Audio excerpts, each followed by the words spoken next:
The story of Samson is one of the more bizarre stories in the Bible. Samson is identified as one that was called by the Lord from before his birth. And we saw in Judges chapter 13 that the Lord Jesus himself came to Samson's mother, Manoah's wife, declaring she would have a son who would begin to deliver Israel from the hand of the Philistines.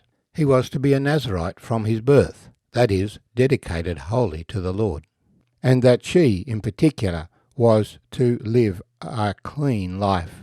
She was not to eat any fruit of the vine, because her son would be a Nazarite. Neither was he to eat the fruit of the vine, and neither was he to cut his hair. Hebrews 11 includes Samson as one of those men of faith who did exploits because they believed God. But the things that Samson did are quite different from the kind of things that we saw in the story of Gideon, or Moses, or Joshua.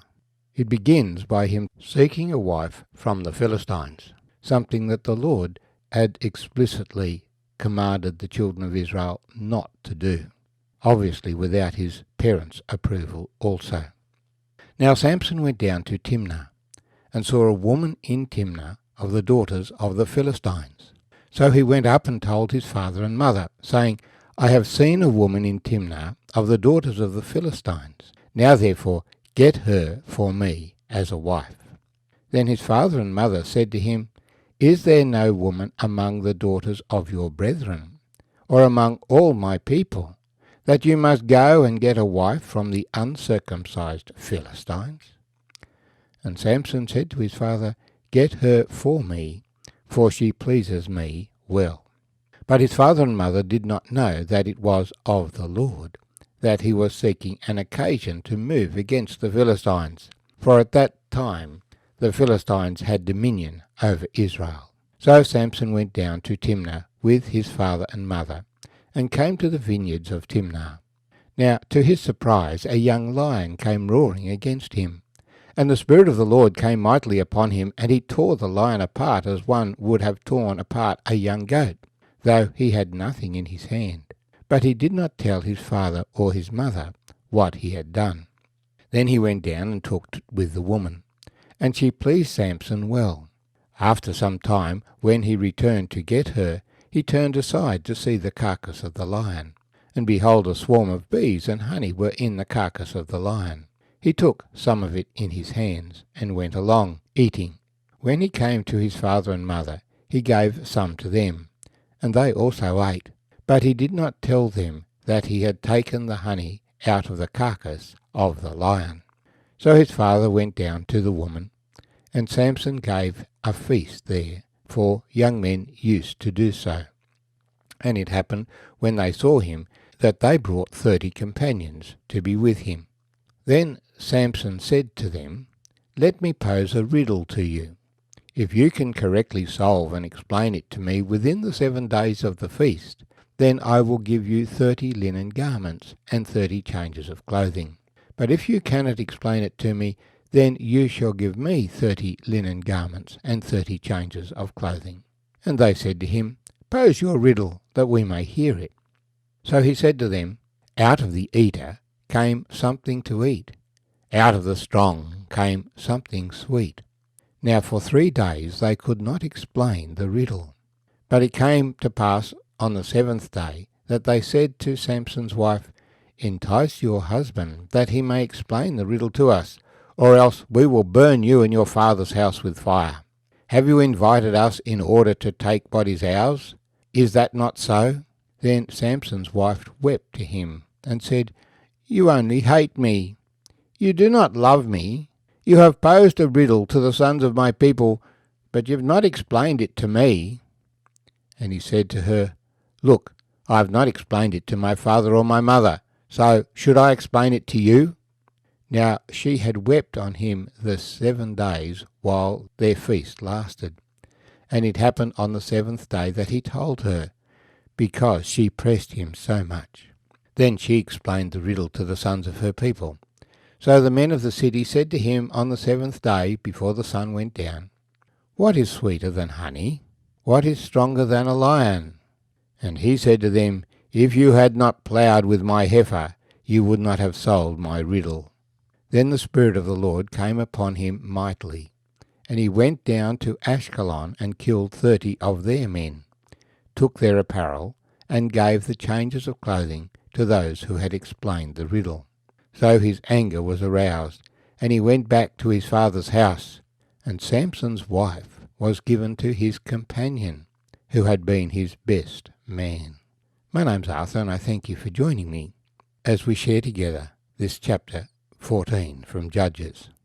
So Samson's parents are very clear. The Lord has said, just take a wife from the Jewish people.